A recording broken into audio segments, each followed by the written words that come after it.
Cumprimenta a igreja com a paz do Senhor Jesus. Eu quero te convidar a abrir sua Bíblia juntamente comigo no livro de João, capítulo de número 21 e versículo de número 18. Quero aqui louvar e agradecer o nome santo do Senhor por mais essa oportunidade a qual o Senhor nos concede. Porque assim como está escrito no livro de João, capítulo 15, versículo 5, somente a parte B, sem mim nada podereis fazer. Então, se estamos aqui hoje é porque assim nos aprove ao Senhor mais um dia, para ter mais uma oportunidade. Quero aqui também agradecer a Deus pela vida da pastora Tainara, que nos fez o convite, pela confiança do altar, que o Senhor possa continuar dando crescimento a essa obra poderosamente. Trago a bênção e a saudação do meu pastor Reinaldo, a qual enquanto a gente está aqui dando lugar aqui, eles estão na obra lá também, e assim Deus ele vai bradando. Não podia esquecer também de louvar a Deus pela vida do meu esposo. Esse homem já está enjoado de eu me ouvir gritar já. Está até meio surdo já de um ouvido. Tem que parar de gritar um pouquinho. João, capítulo de número 21, versículo de número 18. Diz assim a palavra do Senhor: na verdade,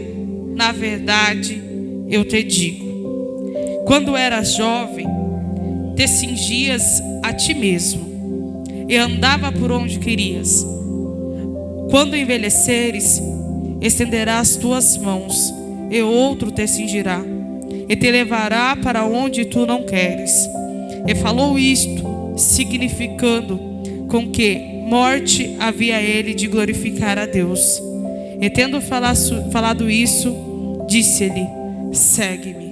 Se assente glorificando o nome santo do Senhor. Palavra essa bem conhecida, a qual eu acredito que todos aqui já passaram por essa palavra.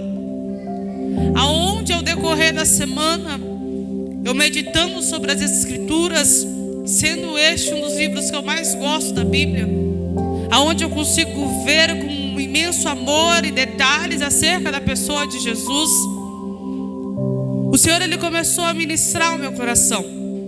E assim como por costume, todas as vezes que pela misericórdia dele a gente vai falar da grandeza e do amor de Jesus, eu falo: Senhor, que não seja aquilo que eu quero pregar, que não seja aquilo que eu quero falar, que não seja aquilo que já é do meu conhecimento, mas que seja aquilo que a tua igreja ela necessita ouvir. E enquanto eu estava sentada ali, quietinha, prestando atenção no culto, o Senhor ele começou a ministrar no meu coração dizendo: filha, eu ainda sou Deus de oportunidade. E ali ainda sentada eu falei: Jesus, não estou entendendo. Aí de repente o pastor Tiago ele começou a falar sobre a força que o Senhor estava dando a Josué, dando-lhe a ele uma oportunidade de mostrar o tipo de líder que o Senhor havia escolhido ele a ser. E não contente, a irmã vem e fala acerca de um novo recomeço sobre a vida de alguém, a qual o final já estava nítido à vista de quem quisesse ver. Porque o Deus que eu e você serve, ele tem sempre um ponto e vírgula para mim, para a tua história. Para todo o fim, ele é Deus de recomeço. Para quando o homem fala, está acabado, chegou no final, ele olha para mim e para você e diz: respira, come pão, bebe água, porque longa ainda será a tua caminhada. Porque o meu e o teu Deus, ele aproveita quando alguém olha para mim e para você e nos diminui. Ele aproveita quando alguém olha para mim e para você e diz: não vai longe, não tem força para chegar longe. Porque é um desafio para ele mostrar quem ele é sobre a minha e sobre a tua vida. E o Senhor ele continuava falando acerca de Ezequiel 37. E não contente, vem o meu esposo e fala acerca de Jonas. Sabe por quê? Porque o Deus a qual eu e você serve, ele tem uma palavra para cada endereço, para cada coração, dizendo: não é hora de parar, não é hora de retroceder. Seja forte, seja corajoso, põe-te em pé, ainda que estejas seco. Ainda não é hora de entrar na sepultura, ainda não é tempo de fugir do teu chamado, não é tempo, é tempo de se posicionar e enfrentar o que está por vir para mim e para a tua vida, aceitar o que Deus tem para mim e para a tua história. E eu falei: Jesus, se perguntasse aqui quem quer fugir, a primeira seria eu. porque não tem sido fácil. É o carro que quebra, é o Uber que não aceita viagem. De repente começa a cair uma chuva na hora de vir para o culto. O marido não chega a tempo de acompanhar. E eu falei: Jesus, esse negócio está cada vez mais estreito.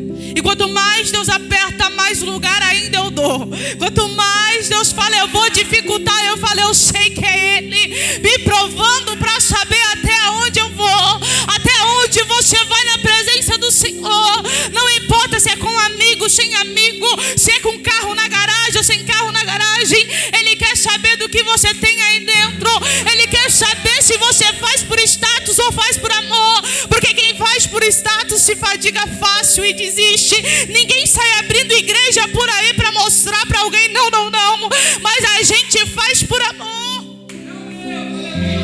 É por amor. E entrando na mensagem, estamos diante de um episódio a qual o Senhor Jesus, Ele quer mostrar a maior oportunidade que Ele deu a um pecador. A Bíblia vai relatar para mim e para você que o Senhor Jesus, Ele passou por 3 anos e meio ensinando na prática, ensinando da melhor maneira, não só seus discípulos, mas todos aqueles que quisessem estar presentes para aprender aquilo que Ele tinha a ensinar. E vendo que Jesus, Ele se doou, Ele não mandou nenhum professor formado, Ele quis Ele mesmo ensinar. Eu imagino que dali sairia grandes pessoas para dar continuidade àquilo que aprendeu. Porque quando alguém sábio senta para ensinar o iniciante, é bem notável que o iniciante, ele se torna às vezes mais sábio do que o próprio professor. Quando você faz algo bem e quer passar aquilo para alguém, de repente você vai ver que aquele alguém vai despertar algo diferente do que aquilo que você ensinou e vai aprimorar de melhor forma. Então Jesus, Ele vem ensinar aos seus discípulos, Ele vem ensinar a todos aqueles que tivessem interesse de aprender acerca do que realmente era amor, acerca do que realmente era a palavra dele. Vai além das letras, vai além de 40 minutos de pregação. A palavra de Jesus, ela vai além de um arrepio. E depois de um tempo de experiência, eu pude entender que ela vai além de lágrimas que eu e você derrama. Porque a palavra dele é real, ela é viva, ela ainda faz efeito sobre a mim e sobre a tua vida. Quando você se contenta com arrepio, eu te convido a mergulhar mais a fundo, porque a palavra dele faz a minha e a tua carne tremer diante da presença dele.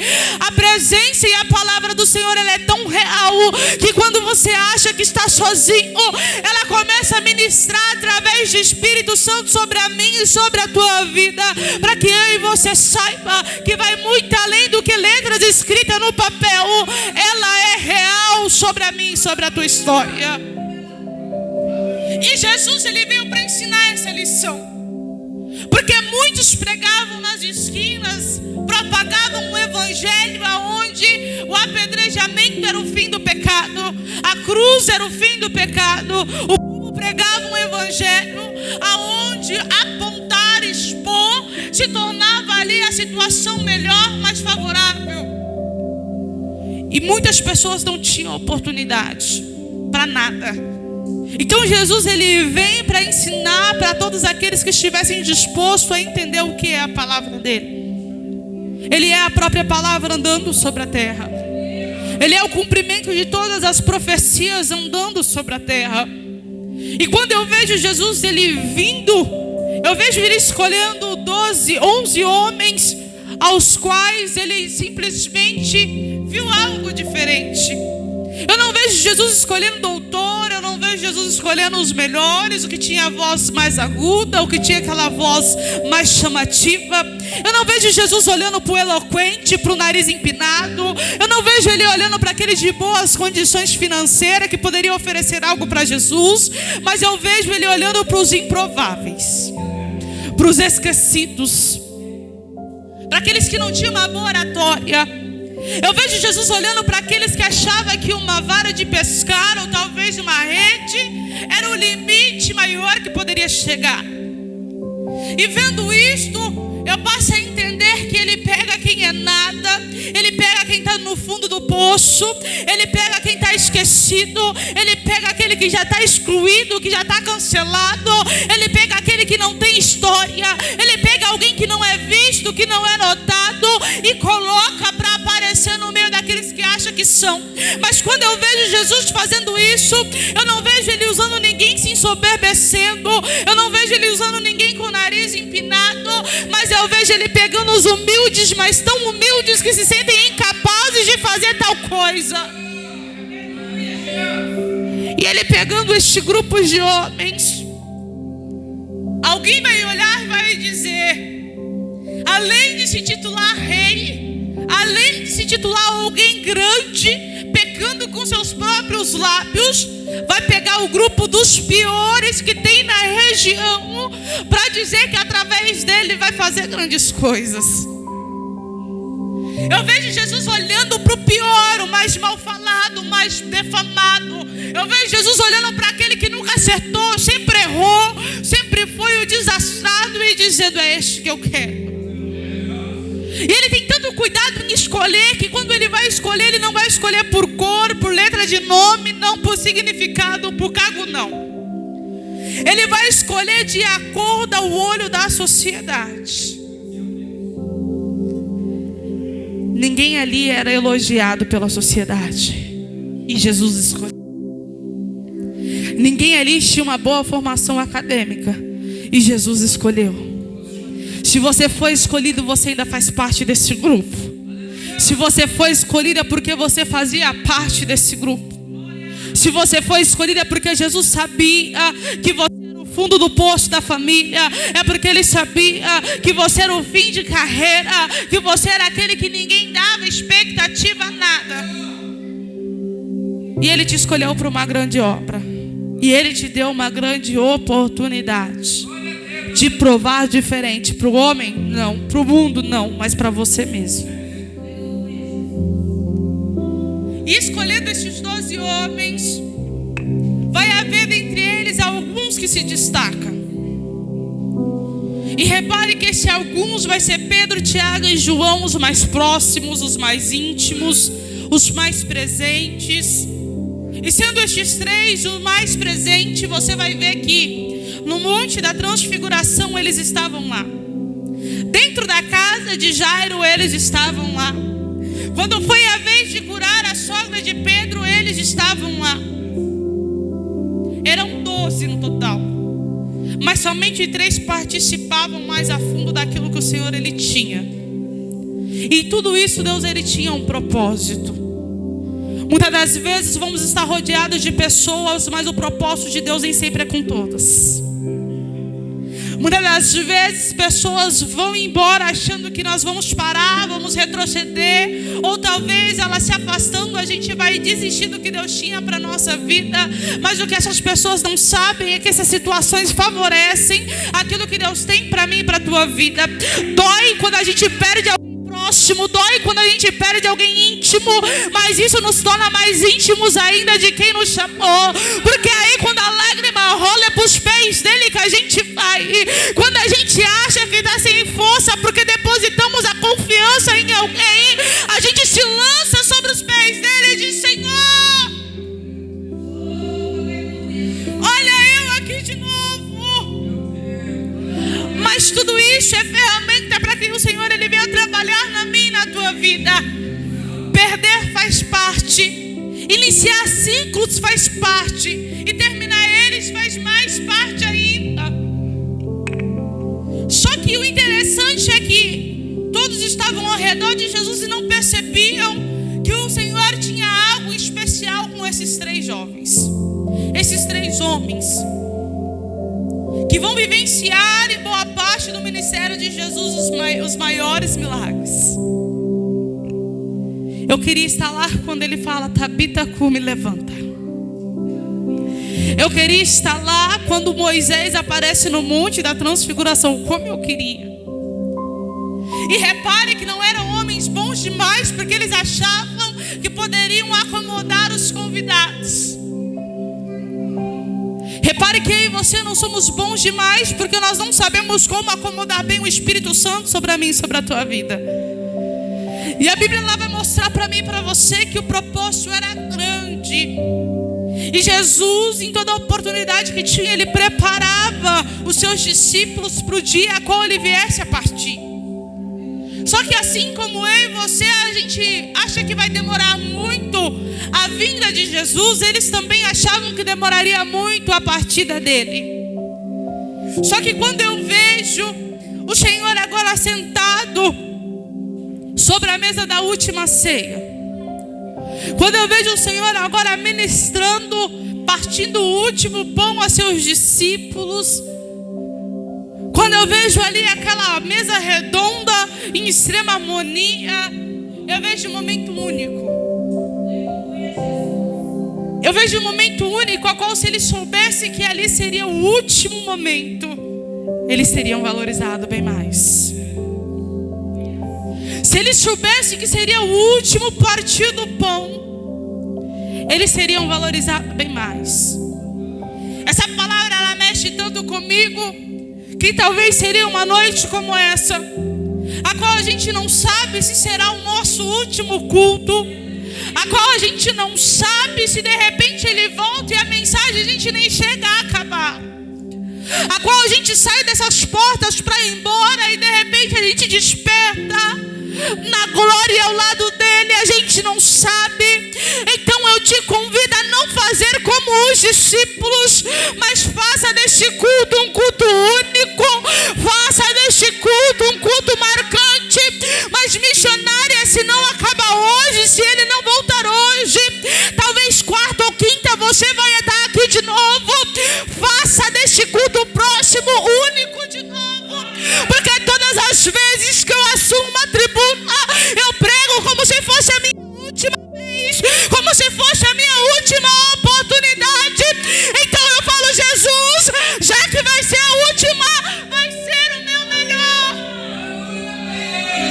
Não importa se tem 20, 10, 50, 60 pessoas, se for a última vez, será o meu melhor. Eles estavam a menos de 1 metro do mestre. João ali podia se debruçar aos peitos do mestre, sentir o seu calor humano, talvez ouvir o seu coração, e não sabia que era a última vez. Pode ser hoje o seu último culto,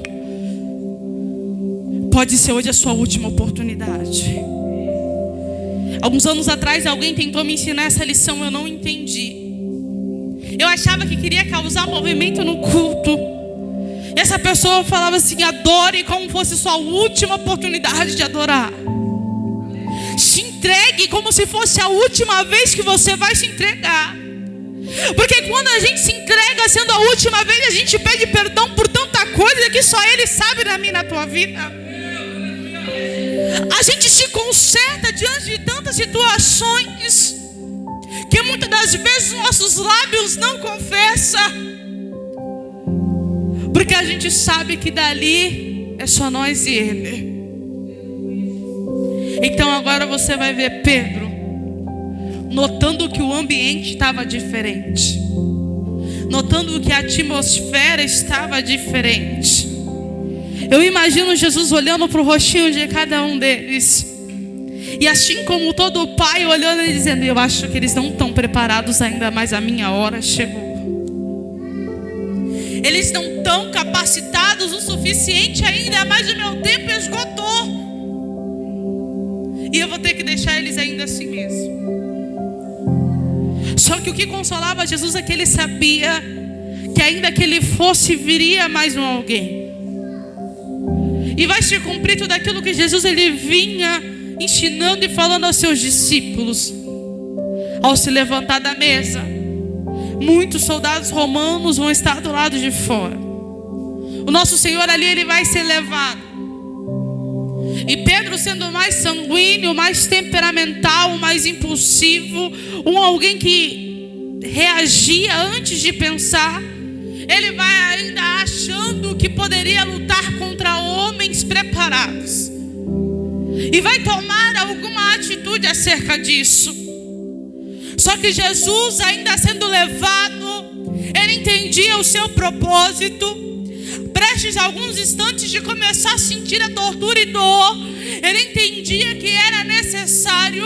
Ele vai olhar para Pedro e vai dizer: Pedro,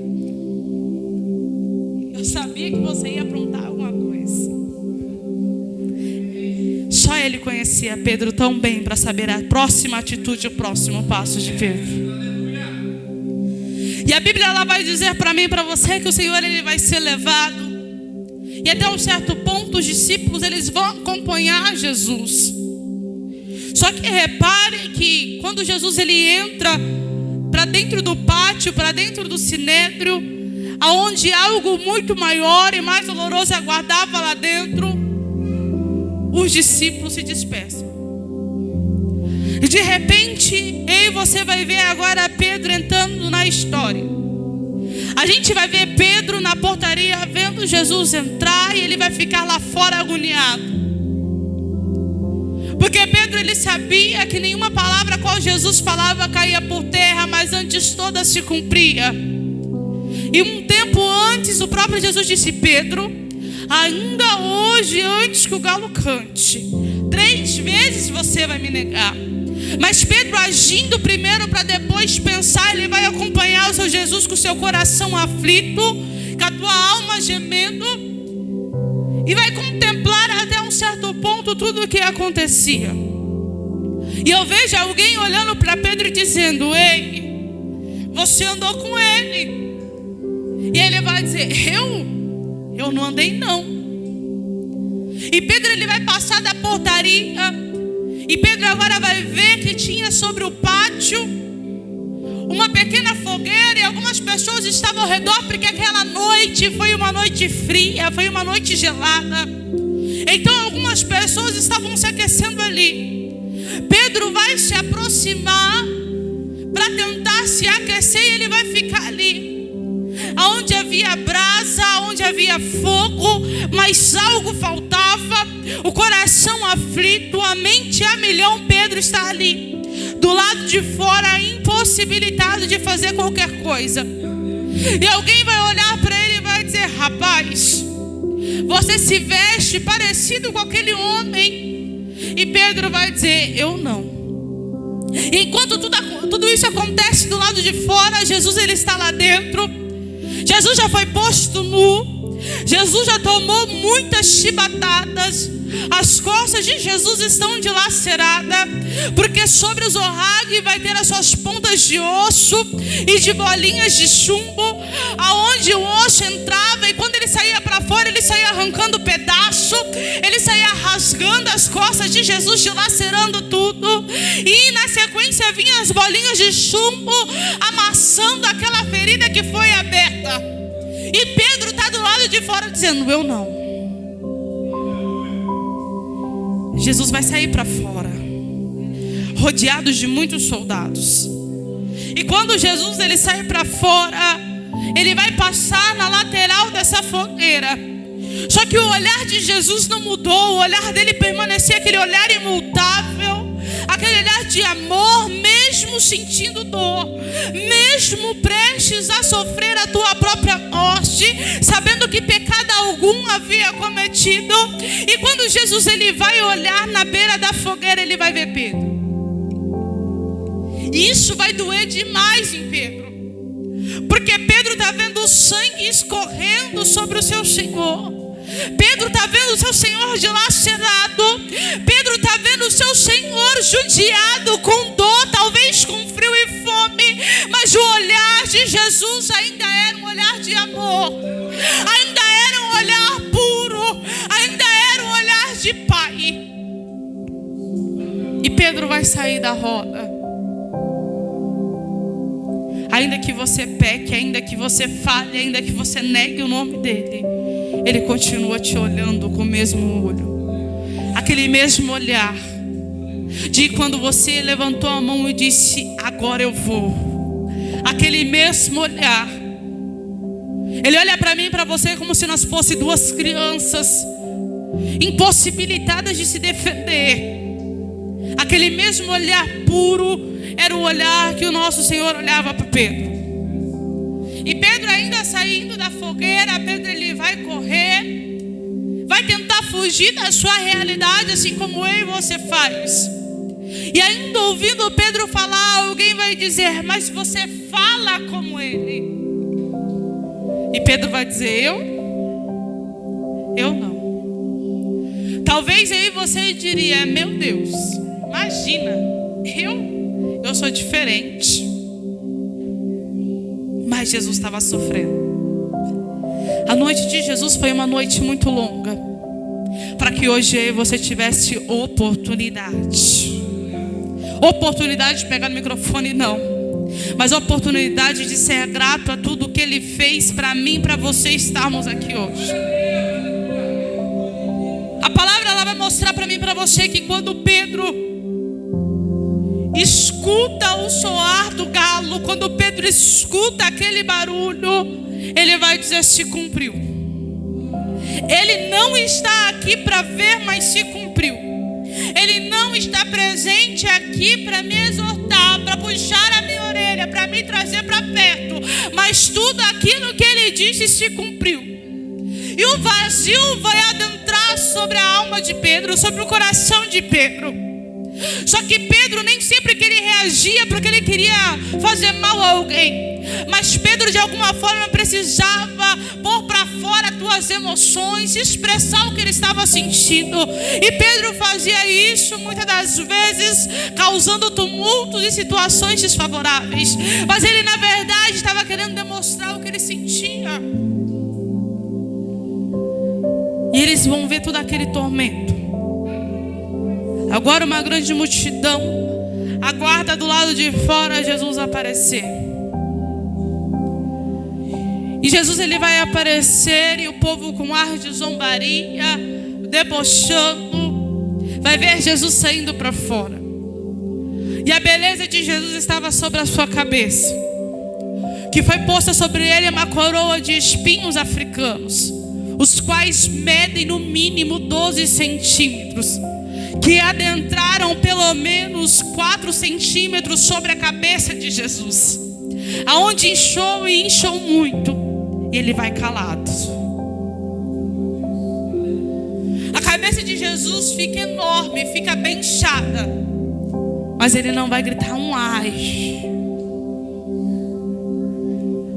E ele vai ser apresentado lá fora com uma grande parte da cruz feita de uma madeira conhecida como madeira de acácia, a qual era uma madeira espinhosa, a qual era uma madeira difícil de ser trabalhada, atravessada nas suas costas, com seu braço estendido além do tamanho que suportava. Esta madeira, eu acredito que as farpas da madeira adentravam sobre a ferida exposta, causando mais dor, causando incômodo, e ele vai sem abrir a boca.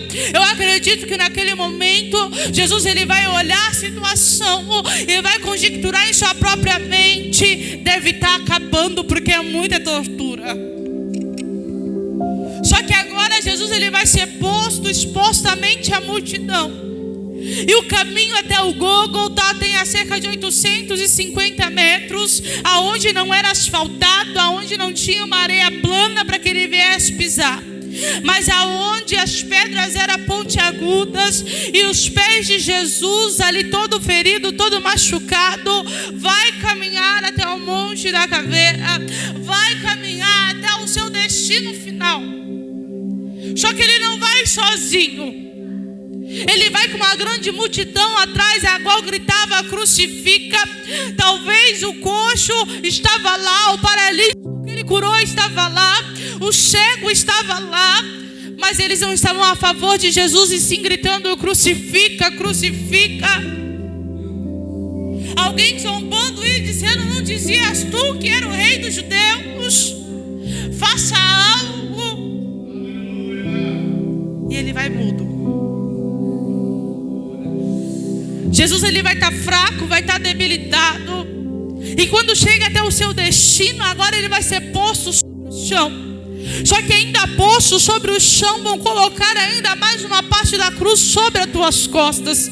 Parte essa que vai contar aí um grande prego sobre os teus tornozelos, para que ele ficasse bem preso sobre aquele madeiro. aonde quando eles vão levantar a cruz, o impulso leva o corpo de Jesus para frente, ainda causando mais dor, para que pudessem levantar aquela cruz, para que pudessem se consumar ali o que eles haviam levado Jesus para fazer. E tinha uma grande plateia. Só que ele vai ficar calado. Ele vai olhar ali, talvez, aqueles que comeu do pão a qual ele multiplicou na beira da praia. Mas ele não vai falar nada. Ele vai olhar ali, talvez, aqueles ao qual ninguém dava nada, mas ele deu tudo. E ele vai olhar e vai dizer: é por você. E Jesus, ele vai ficar exposto. Vão zombar de Jesus, vão cuspir em Jesus, vão fazer piadas de mau gosto para Jesus, a respeito de Jesus. E sobre a cruz de Jesus vão colocar Jesus, o Nazareno, rei dos judeus.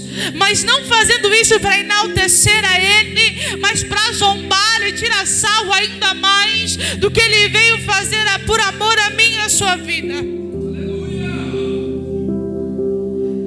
A situação vai ser torturosa, vai ser dolorosa. E Jesus, ele vai entregar o teu espírito ao Pai para que se cumpra tudo aquilo que ele veio fazer. Mas não no primeiro momento. Ele vai sofrer mais algumas horas. E quando já não houver mais jeito, quando ele já não estiver esgotado, aí ele entrega aquilo que ele veio fazer por amor a mim e a tua vida. Só que no momento o céu se fecha, a terra treme. O Pai lá de cima, eu acredito que ele vai olhar aqui para baixo, ele vai dizer: ai, era o único que eu tinha, era o único que eu tinha. Eu entreguei por aqueles que ele mesmo curou e agora grita: crucifica. O véu que estava sobre o templo de Jerusalém vai rasgar de cima a baixo, para que se cumpra tudo aquilo que ele veio fazer por amor à sua vida. E não contente com isso, Jesus agora está lá com o seu espírito entregue, o seu semblante falido, sem abrir a boca, para que se cumpra o que foi escrito através de Isaías: como ovelha muda, ele foi entregue, ele foi levado. Ele foi mudo para que hoje eu, você chegasse aqui e usasse a minha, a tua boca para exaltar, para engrandecer o nome dele, para dizer para ele o valor que ele tem para mim, para a tua vida, a importância que a cruz teve para mim e para a tua história. Pois a chave que abriu o céu para que eu e você pudéssemos hoje clamar, exaltar e adorar o nome dele, ela teve formato de cruz e ela pingava um sangue inocente. A chave do céu não é de ouro, como muitos por aí costumam pregar. A chave do céu não é uma porta linda, mas a porta que abriu o céu ainda tem formato de cruz. E não tem ouro derretido, não. O ouro derretido se transformou em sangue puro, cada chibatada que ele levava. E eu e você queremos status. E a Bíblia diz que ali o coração de alguns se entristeceu, outros se deram por satisfeito. Mas ainda assim o Senhor não abandonou os teus. Após a crucificação, vai agora José de Arimateia e Nicodemos. Nicodemos olhando toda aquela situação. Talvez o mesmo vai olhar e vai dizer: eu tive uma conversa com este homem numa certa noite, e ele me contou uma loucura. Que loucura, Nicodemos? Ele me disse que eu teria que nascer da água e do Espírito. Isso talvez para Nicodemos naquele momento foi piada. Naquele momento ele olhou e disse: esse rapaz era louco. Só que quando Nicodemos ele contempla agora os soldados romanos vindo com uma lança, perfurando o tórax de Jesus, e Nicodemos vai ter a seguinte visão: não vai sair ouro derretido de dentro dele, Mas quando os soldados enfiam a lança sobre os seus pulmões, sobre os seus tórax, vai sair sangue. E não contente com isso, vai sair água. Talvez se eu fosse Nicodemos vendo esta cena, eu iria olhar e iria dizer: eu entendi o que aquele homem quis me dizer naquele dia. Para nascer da água e do Espírito é necessário ser gerado nele. Mas o orgulho era tão grande que nós não quisemos ser gerado nele. Se você está aqui hoje, foi porque você foi gerado nele. Ele te gerou em meio à dor. Ele te gerou em meio à dor. Enquanto ele te gerava, ele estava olhando e estava dizendo: é para viver uma nova história. É para viver uma nova história a qual eu já escrevi. Para alguns era o fim. Só que agora eu vejo ele no período de ascensão aparecendo aos teus. E ele vai aparecer a primeira vez e a notícia vai se espalhar. Ele não morreu, ele ressuscitou. E pela segunda vez, alguns vão duvidar, outros vão acreditar, mas Jesus não se importava com isso. Só que Pedro, ele precisava acertar as contas. Pedro precisava de um particular. E o que mais doía em Pedro era saber que ele não teria mais essa oportunidade. O que mais doía era saber que a sua vez passou. E o que ele tinha de falar, ele já falou. O que tinha de fazer, ele já fez. Que ele passou por 3 anos e meio aprendendo. E quando o Senhor se afastou um pouquinho, ele fracassou. Esse foi o sentimento de Pedro. Só que agora eu vejo que Pedro ainda cabisbaixo, ele vai adentrar dentro do local da última ceia, conhecido como cenáculo. Ele vai parar até a porta do cenáculo. Ele vai olhar a mesa que Jesus estava sentado, mas que agora não se assenta mais. Ele vai olhar os seus irmãos que outrora estavam ouvindo Jesus falar alguma parábola, mas que agora estão todos de canto, tristonhos, cabisbaixo. Ele vai olhar e vai pronunciar da seguinte maneira: eu vou pescar. Ele não convidou ninguém. Pedro era aquele que todo mundo esperava tudo e ninguém dava nada. Pedro era aquele que todo mundo esperava explodir, causar situações, e que ninguém colocava fogo por Pedro. Só que dentre todos era o único que conseguia tomar uma atitude em meio ao caos. Era o único que conseguia se posicionar em meio aos tempos de crise e decidir tomar algum rumo para a tua vida. Então agora eu vejo os demais discípulos olhando: Pedro, onde você vai, rapaz? Eu vou pescar. E eles olham e falam assim: a gente vai junto. Pedro não convidou ninguém. Mas lá atrás, no livro de Mateus, capítulo 16 e versículo 19, o Senhor já havia separado Pedro como liderança. E aquele que o Senhor ele separa como líder, não importa a quantidade do rebanho, mas está separado e acabou. E Pedro foi separado. Só que o que Pedro não esperava é que o momento que ele tivesse que assumir a tua função seria um momento tão doloroso, seria um momento tão difícil. Mas agora repare que todos vão junto com Pedro. E Pedro não vai pegar um barco muito grande não. Mas Pedro vai para o mar da Galileia, onde outrora o Senhor disse para eles que após a cruz ele os encontraria ali.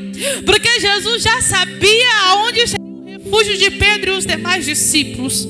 Alguém vai olhar esse tema e vai dizer que a pesca maravilhosa foi aonde o Senhor chamou, baseado em Lucas capítulo 5. Só que quando eu vejo este reencontro acontecendo, eu vejo que o Senhor até chamou, mas chamou para um particular mais profundo os seus. E eles vão para o mar de Tiberíades, ou talvez a tua Bíblia para o mar da Galileia. E quando eu vejo eles indo para o mar da Galileia, eu vejo eles adentrando num pequeno barco, já sem muita expectativa, porque eles não foram ali atrás de recursos financeiros, mas eles foram passar uma noite para tentar esquecer o que eles haviam vivido. Talvez esquecer um pouquinho do vazio que a tua alma estava sentindo. E eles vão passar a noite toda tentando preencher com coisas terrenas aquilo que só o céu pode preencher na vida deles. Às vezes eu e você tem tentado preencher na minha e na tua vida um vazio que nada preenche aqui de baixo.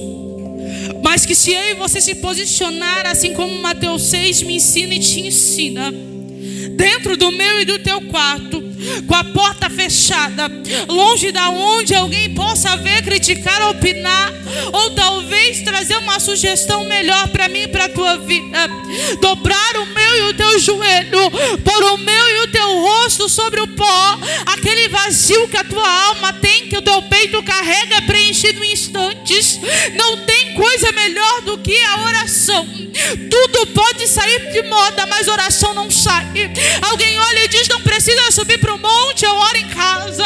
Alguém olha e fala: só ler a Bíblia é o suficiente. Irmão, você pode conhecer a Bíblia de Gênesis a Apocalipse, mas quando você se coloca de joelho, você conhece um pedacinho do céu sobre a terra. É algo sobrenatural. Mas eles vão para o mar. Eles vão para o mar porque eles achavam que voltar à sua velha rotina era o que restava. Só que, após já ter aparecido 2 vezes, Jesus ele vai deixar eles ir. Ele vai deixar que a noite toda se passe. Porque neste período de 40 dias pós-crucificação, ele aparecia quando ele bem queria, nos momentos exatos e necessários. Dentre 40 dias, Jesus vai aparecer somente 12 vezes. E repare que são 12 vezes em que as pessoas necessitavam dele. E a noite toda vai passar. E peixe nenhum eles vão apanhar. Focados no movimento do mar, começa a amanhecer. E assim como diz no livro de João, capítulo 1, versículo 9, a luz chega. Mas a luz a qual aqui eu digo não é a luz do sol, mas era a luz do início, era a luz do começo, era a luz que estava quando só havia as trevas. A luz vem caminhando sobre a margem, sobre a beira daquela praia. E quando eu vejo Jesus chegando, a Bíblia vai narrar para mim e para a tua vida que ele vai gritar da seguinte forma: ei, alguém tem algo aí para eu comer?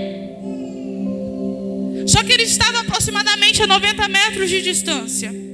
Não perceberam que era Jesus.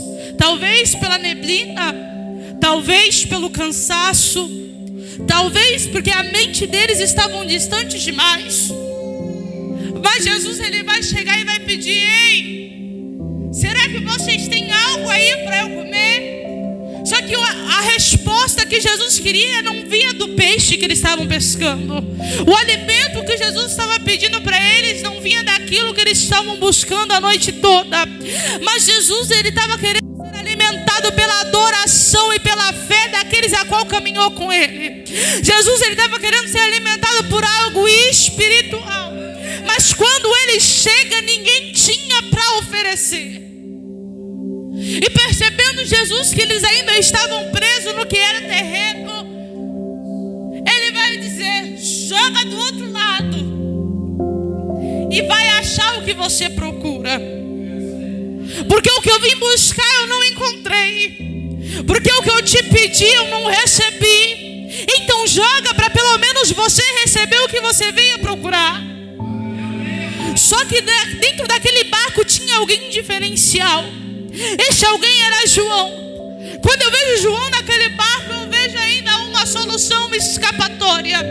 Porque João é conhecido como o apóstolo do amor, não é à toa. João amava Jesus ao ponto de conseguir enxergar Jesus nos mínimos detalhes.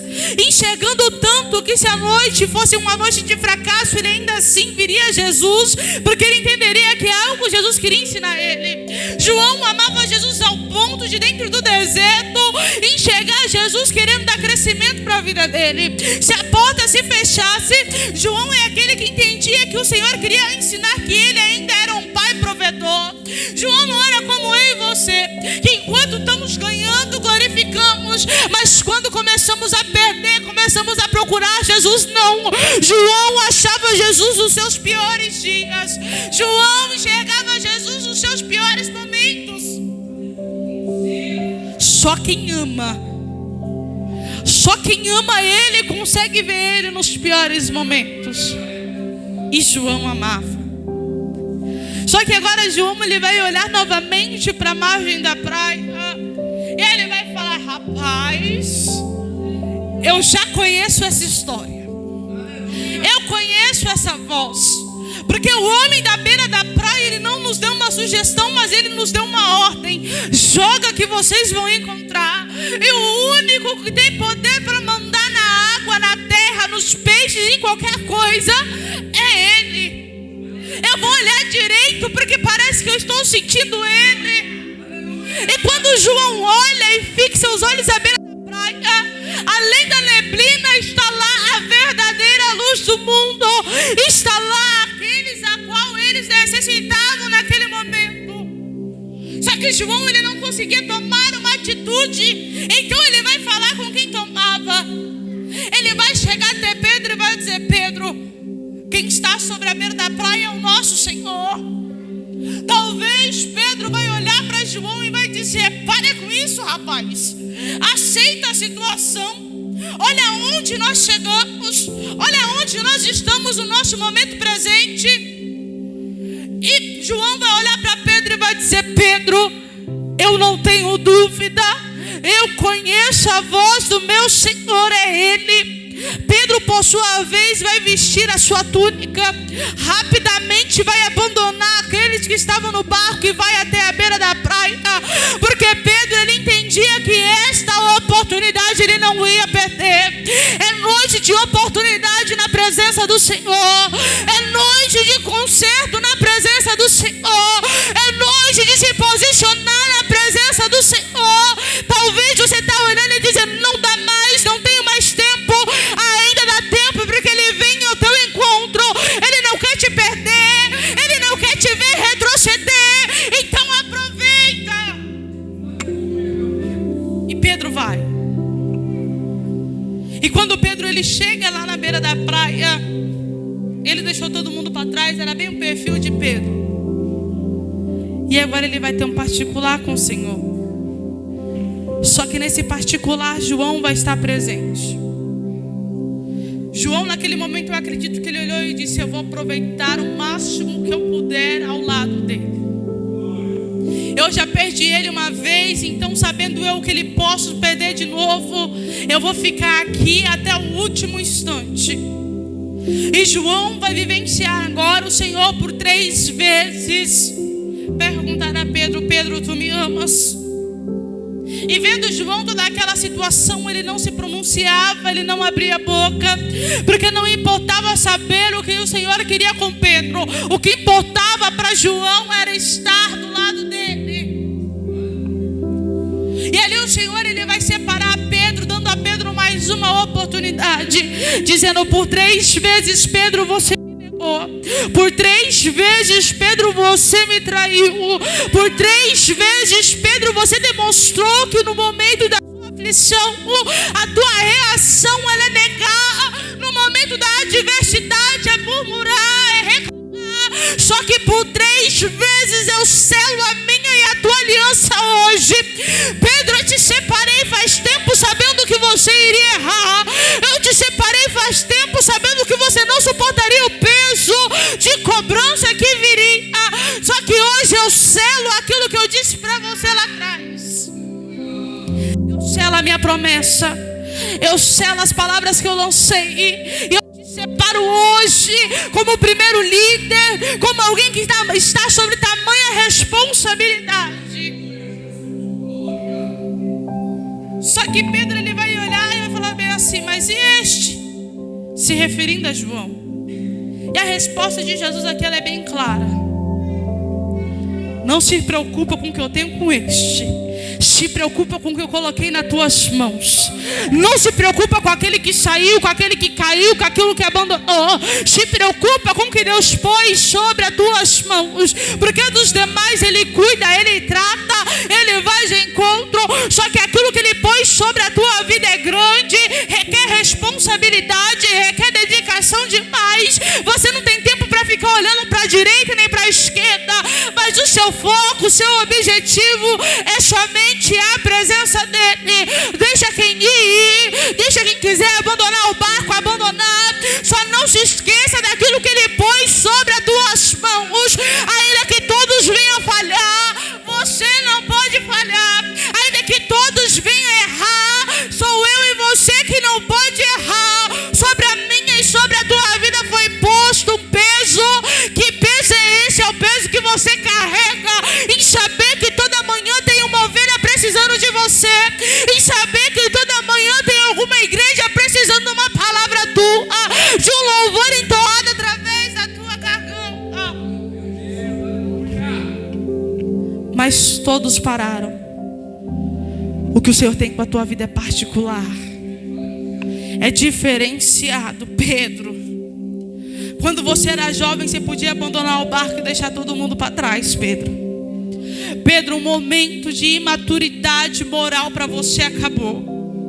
Pedro, um momento de acreditar nas histórias que os homens falam que vai ficar, que vai te ajudar, que vai segurar a tua mão, acabou. Pedro, um momento de achar que é diversão, que é brincadeira, acabou. Pedro, a maturidade te obriga a amadurecer para viver o que eu tenho para a tua vida. Hoje eu obrigo você a se posicionar. Não porque eu quero que você faça algo por força, não, mas é porque eu não quero que você sofra sobre aquilo que eu tenho para ti. Então Pedro, na próxima vez, não abandona o barco, mas chega junto com aqueles. Pedro, na próxima vez, não tira a espada da bainha, mas aguarde o que vai vir em frente como homem. Mas Senhor, de todos só eu. Parece que para os outros as coisas tão fácil. Às vezes eu sentada em casa eu falo: Jesus, o ministério de palavra dos outros é tão fácil. Os trabalhos, os outros departamentos da igreja é tão fácil. Mas quando chega na minha vez, parece que o céu está de bronze, o carro de todo mundo quebra, o telefone sai do ar, a internet corta. Parece que a palavra não desce, a Bíblia se cala, não quer falar. Mas parece tão fácil para os outros. Eu vejo que as pessoas têm tanto prazer, têm tanta vontade, e eu olho e falo: Jesus, coloca sobre a minha vida essa vontade também. Porque todas as vezes que eu assumo uma tribuna, eu deixo algo para trás. Todas as vezes que eu vou fazer aquilo que o Senhor Ele tem para a minha vida, eu deixo algo para trás. E não é algo coletivo, é algo pessoal. É desejo pessoal, é vontades pessoal. E eu olho e falo: Jesus, será que o problema sou eu? Porque muitas das vezes esse é o nosso pensamento. Eu não me canso de dizer, eu não me canso de falar. Temos palavra para todo mundo, mas quando precisamos, ninguém tem para nós. Mandamos mensagens para um, para outro. Você está bem? Senti tua falta. Mas há mais de 5 anos que eu não recebo essa mensagem. Você está de pé? Aguentou o vento firme? Parece tão fácil oferecer algo que você não vai receber. Ele estava olhando para Pedro e estava dizendo: Pedro, a sua voz não é mais só sua, mas é de todos. A responsabilidade não está mais sobre somente a tua vida, mas está sobre a de todos. E cada uma dessas pessoas eu vou requerer das tuas mãos.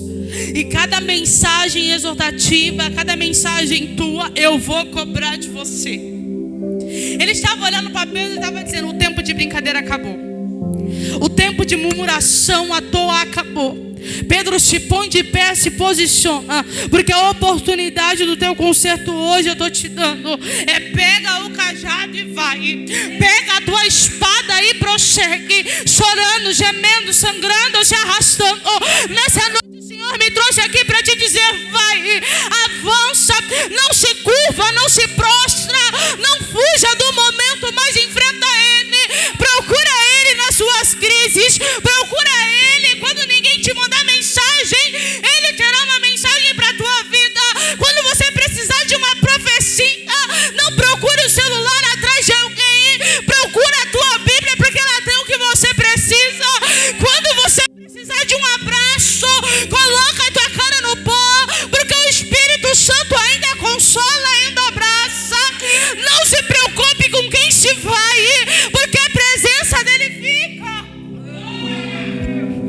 Não se preocupe com os obstáculos, porque Ele é a força que te sustenta para passar por eles.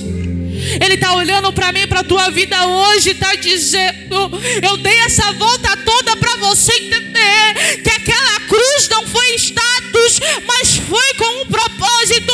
Cada gota que escorria era uma força a mais que Ele depositava sobre a tua vida. Você não é forte, mas você é dependente dEle, e o teu Deus é forte. Você não é o melhor, mas você é filho do melhor. E ainda que você se sinta pequenino, o teu Deus é grande. Não se preocupe. Não esquenta a tua cabeça, não se preocupe. Mas parece que o vento está tão forte que eu não vou suportar. Mas parece que a oração está tão distante. Quanto mais eu oro, parece que menos o relógio anda. Mas parece que todas aquelas promessas não vão se cumprir. Olha para você, olha onde você chegou. Quem disse que você seria quem você é hoje? Olha para as marcas que você carrega. São feridas que já te fez chorar, que já saiu sangue, mas hoje estão curadas porque Ele estava ao teu lado, porque Ele te deu força para atravessar, e hoje é cicatriz. Se olha no espelho e veja aí o que Ele fez com a tua história. Você era apenas mais um pescador esquecido na praia. Você era só mais um improvável com a sociedade nem queria saber de você. E Ele te transformou no que você é hoje. Mas missionária, eu não sou nada. Irmãos, quando eu olho para trás, eu vejo tanto orgulho na minha pessoa, mas eu vejo tanta soberba, que eu achava impossível de ser arrancada. Eu vi uma mulher que pessoas não queriam estar perto, porque para mim a minha opinião era o que valia. Eu me recordo ainda hoje de um dia um pastor olhar para minha cara e falar assim: Adriele, você não presta nem para ser obreira. E eu chorei. Hoje eu dou risada. Hoje eu dou risada porque foi necessário ouvir. Quando eu olho para trás, eu escuto algumas pessoas próximas que se esforçam muito para me levar para a presença e dizer: Adriele, para de pregar.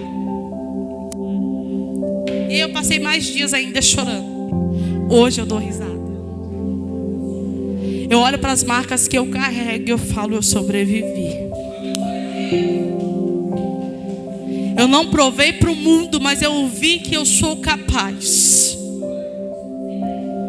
Você não provou para ninguém, mas você viu o que você é capaz. Talvez um dia, esperando uma mensagem, hoje você manda para tantas pessoas. Talvez um dia trancado com uma crise de ansiedade, hoje você ajuda pessoas a sair da crise de ansiedade. Talvez um dia esperando que alguém acreditasse em você, hoje você é referência para alguém. Hoje alguém olha para o teu ministério, olha para quem você se tornou e fala: um dia eu quero ser usado, eu quero ser igual, eu quero que o Senhor me use na mesma proporção.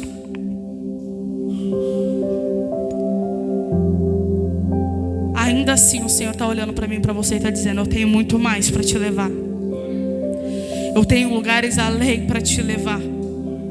Mas para chegar lá, ainda tem muito sangue para você sangrar. Ainda tem muitas feridas que precisam ser tratadas a mim na sua vida. Só que agora, Pedro, é diferente. Agora a sua dor não importa mais.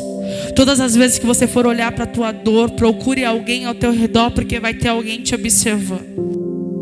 Todas as vezes que você pensar em parar, procure alguém ao teu redor, que vai ter alguém que vai estar se esforçando para ser o máximo igual a você. Alguém está olhando e está dizendo: ela não é Mulher Maravilha, ele não é super-homem. Mas se um dia eu suportar um pouquinho do que ele suporta, e eu sentir um pouquinho da presença que ele carrega, eu serei realizado. Então não pare agora. Não desista agora. Ele ainda é presente na tua vida. Ele é presente na tua história. A cada passo que você dá, Ele já deu na tua frente, preparando o caminho para você passar. Antes mesmo da ferida ser aberta, Ele já tem um remédio em mãos para tratar. Ele tem o poder de preencher todo o vazio. Ele tem o poder de colocar qualquer um em qualquer situação e circunstância de pé, mesmo que esteja sem força. Ele ainda é o Deus que te esconde debaixo das asas dele no meio da tempestade. Diz: filho, filha, não temas, porque hoje eu vim aqui para te ensinar algo. E o que o Senhor veio me ensinar, não foge, mas fica, permanece no processo, fica. Se coloque de pé. As melhores lições, elas não vêm na teoria para mim e para a sua vida. As maiores lições a gente aprende na prática, sozinha. Quando eu digo sozinha, é sozinha. Os meus maiores processos, meu esposo estava deitado na cama, eu estava de joelho na beirada da cama. As minhas maiores batalhas, Ele estava do meu lado, mas eu estava guerreando sozinho. Não porque Ele não podia me ajudar, mas porque o Senhor queria me fazer crescer. Porque o Senhor quer te fazer crescer. Às vezes a lição é dada em coletivo, só que o aprendizado ele é particular. E quando o aprendizado ele é em particular, a gente segura para não chorar, para que ninguém perceba que está doendo. A gente engole o choro. E quando minha mãe dizia para mim engolir o choro, eu entendi. Hoje eu entendo. A gente tem que engolir o choro e se manter firme, porque alguém está olhando para mim e para você. E o principal, Ele está olhando para falar: eu sabia que você suportaria. Eu sabia que eu não escolhi a pessoa errada. Eu sabia que mesmo com multidão ou sozinha, você iria avançar, você não iria parar, você não iria retroceder. Eu sabia que até mesmo quando a vontade de retroceder batesse no teu coração, você iria me procurar para me pedir socorro. E hoje a gente está aqui. Cada altar que eu passo é uma luta diferente que eu tenho que enfrentar. Em vez dessas lutas melhorarem, elas só têm piorado. Mas quanto mais elas pioram, mais se cumpre o propósito dele na minha e na tua vida. Quanto mais a luta bate na minha e na tua porta, mais se cumpre o propósito do Pai na minha e na tua vida. Quanto mais sozinho você está dos homens, mais próximo dele você se encontra. Coloca a tua mão sobre o teu coração. Que nessa noite você venha entender que na crise, procure Jesus. No deserto, procure Jesus.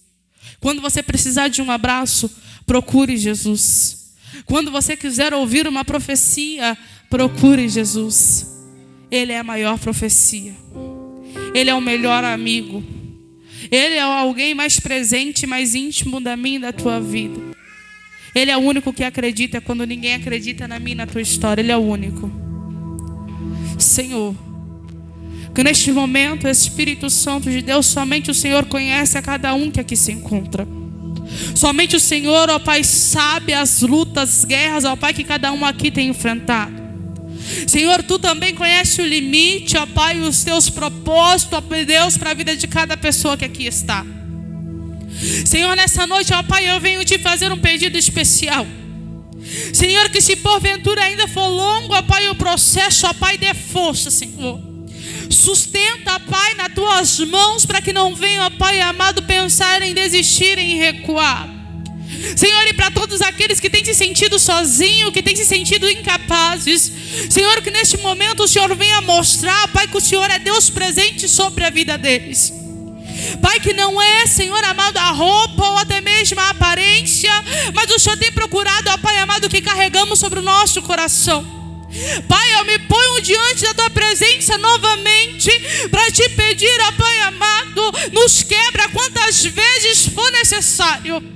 Senhor, nos reconstrua quantas vezes for necessário.